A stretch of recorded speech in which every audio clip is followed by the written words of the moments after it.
ಆಡುವ ರಸ ಉಡುವ ರೈತ ದುಡಿಯುವ ಬಡವ ಅನ್ನಲಿಲ್ಲ. ಭೇದವಿಲ್ಲಿಯದು ಸರ್ವ ಸಮಾನರು ಎಂದ ನಿನಗೆ ಸಾಟಿಯೇ ಇಲ್ಲ.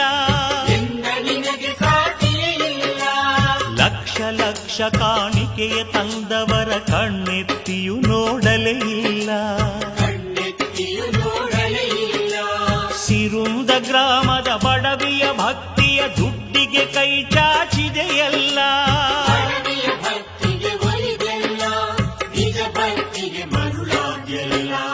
ಭಕ್ತಿ ಧರ್ಮಗಳ ನಂಬದ ಜನರಿಗೆ ಪವಾಡ ತೋರಿದ ಆರೂಢ. ಭಕ್ತಿ ಧರ್ಮದ